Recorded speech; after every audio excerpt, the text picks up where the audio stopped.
Hello there, I'm Dmitry. I'm a freelance web designer. I have been freelancing on Upwork for the last 8 years. And for the last few years, I have been consistently making over $200,000 per year on Upwork alone. So in today's video, I want to share some tips on how to become a better freelancer, how to increase your earnings, some lessons that I learned the hard way throughout my career, and overall, like some strategy on how to become a highly paid freelancer and never have to worry about work again. So I also want to emphasize that I'm an agency owner. I transitioned from being a freelancer, solo freelancer, to an agency owner a few years ago, and I can speak from experience on whom I'd personally hire as a contractor when choosing between different freelancers, what mistakes most freelancers make, what mindset shifts you may need to apply in order to start growing, and so on, some other good stuff. So yeah, let's get into it. Optimize your profile. On platforms like Upwork, make sure your profile is well optimized. Treat it as Tinder. You will be getting a lot of no's, but if you take time to optimize your profile well, have a certain type of client or niche you go after, and do everything necessary to appeal to that client, you'll start getting more yeses. Every update will signal to Upwork that you're an active user, triggering platform algorithms to notice you and show you in relevant searches over those idle profiles. Use relevant keywords, write a compelling bio, and showcase your skills and experience. Also, make sure to record a short video introduction, just to show your face and reveal a little bit of your personality. Trust me, this will make a big difference. Build a strong portfolio. After the initial pre-screening, the portfolio and actual case studies are probably the most important factors for me and other clients when choosing the right contractor. You need to understand that nowadays freelance world is super competitive. Instead of wasting hours reading through your proposals, CVs, GPT-generated cover letters, and promises of how good you are, it makes a lot more sense for me to just look at your work, specifically how good it is in terms of quality and how relevant it is to what I'm looking for. So make sure your portfolio is well presented and easy to check. So don't send just a bunch of links. Instead, create a proper PDF case study explaining what problems you solved, what difference it made in client's business. Try to stop thinking of yourself simply as a service provider who just needs a job and doesn't care what it is and who is it for. Instead, think of yourself as a problem solver, someone who can truly relate to clients' pains, understand their desires, and knows the solution to their pain. Build your portfolio with that mindset, and clients will treat you as an expert rather than as a commodity. Remember that big victories begin with small wins. When getting into freelancing, you may have certain expectations, and that's fine. But understand that regardless of how good you are, until you have proof, you're nobody, both to the platform and to its users. So you have to start small and build your way up. It will take some time and probably not the best fit clients at first. And even though it may seem unfair, you gotta understand that it's way too risky for Upwork or other platforms to promote talent who haven't proven themselves. So treat it as an investment into your future, because if you follow through, at some point you will be pleasantly surprised by how many leads and work opportunities you will be getting on a daily and weekly basis.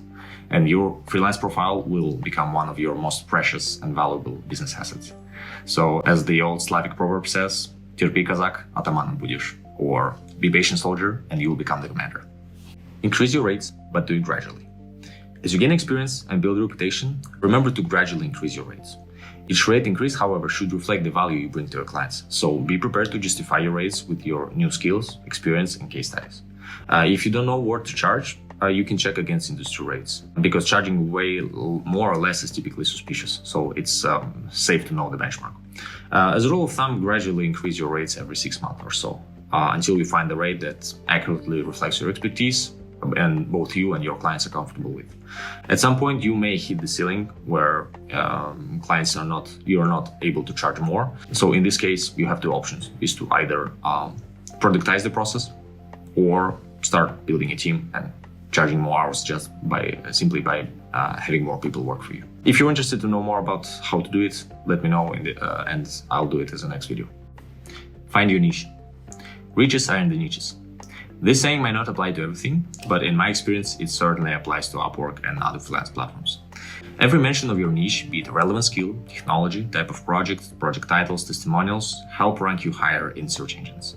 It's a common mistake for new freelancers to offer all kinds of services, starting from Facebook ads, from graphic design, blog articles, building websites, and so on. It may seem that this makes you more viable and diverse in the eyes of potential clients, but in fact, in majority of cases, it doesn't work like that. Most clients would rather hire 3 to 4 narrowly specialized experts and pay them well rather than someone who is mediocre at everything. For example, when I hire elementary developers to work at my agency, I often get flooded by applications from other freelancers who are not in the same technology. They may be Shopify developers, Magento developers, or generic web designers.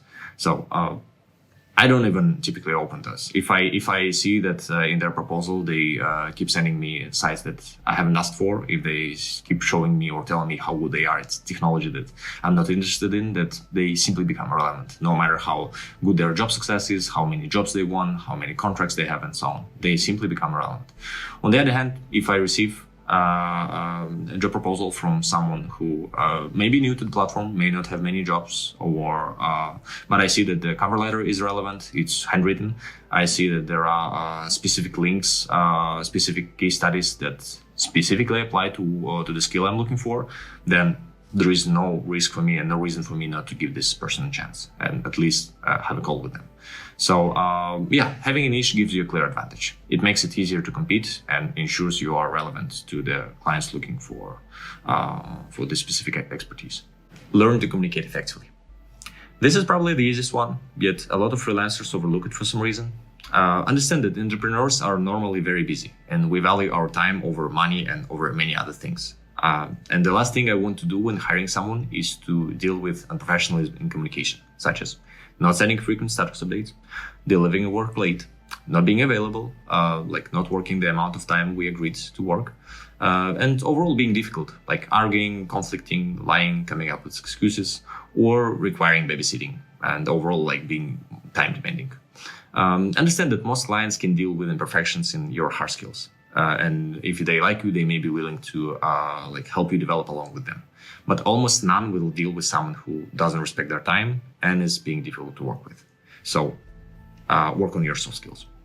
Focus on long-term relationships. If you do some research, you will find 2 types of hiring freelancers. Those who have hundreds or thousands of smaller jobs and those who have a few but high-check contracts. The difference between them is the second ones know how to leverage long-term relationships. For example, back in 2017, I got my first agency client from San Diego, California. They hired me back when I was only starting out. And believe it or not, 7 years later, up until this day, we keep working with them as their white label web design partner, and my entire team works with them. The LTV, lifetime value of this client at this point is measured in hundreds of thousands of dollars. And the best thing is that at this point, my direct involvement is that I only issue invoices maybe once a month and send a gift card on 4th of July or birthdays. Our teams have synced so well that my team works directly with them and with the client's team, and the processes are so streamlined that it's become seamless and frictionless. Like it's almost a passive income for me.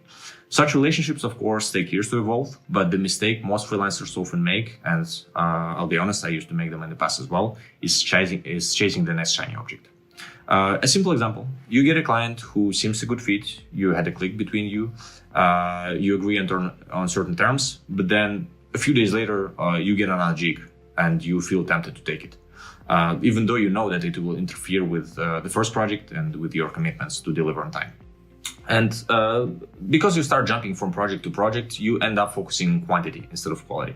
So instead of making more money by building win-win relationships, you go into micromanaging, you earn less, and you add more stress to your life. So don't fall into this trap. Think long-term and really try to double down on those long-term relationships when the opportunity arises. Execute. This point is rather simple and it's mostly related to productivity, but nevertheless, I think it's one of the most important on this list. As stated in the 12-week year book, it's not knowledge that's powerful, since nowadays all the knowledge you need is free and publicly available. It's execution that sets apart successful people from unsuccessful ones. So no matter how much time you invest in theory, freelancing and overall business success is all about execution. Doing gigs and getting actual hands-on experience with clients will take you further than spending time and money on training and courses and building strategies on how to become a successful freelancer. Of course, it's important to learn and adjust, but make sure you don't fall into the procrastination trap where your learning becomes an excuse for not doing the work. Start treating freelancing like a business. Here I want you to have a mindset shift. If you treat freelancing as a hobby or your side hustle, the rewards will be similarly small. But despite what everyone else around you says or thinks, if you treat it as a business, even if it's just you alone working on it now, your attitude and your action will attract the rewards you desire. The right type of thoughts and the right type of people. You're not just the task doer, you're an entrepreneur now. So start treating it seriously, take full ownership of your successes and failures, and soon you will be amazed by how many doors open in front of you and how genuinely fulfilling your life becomes. Thanks for watching this video till the end. Let me know in the comments if you found any of these lessons valuable or if there's any specific topics you'd like me to cover next. And remember, freelancing is more than just a job. It's a lifestyle of freedom where your success is in your hands. Stay focused, stay committed, and it will bring growth and fulfillment in your life. Thanks for watching and good luck.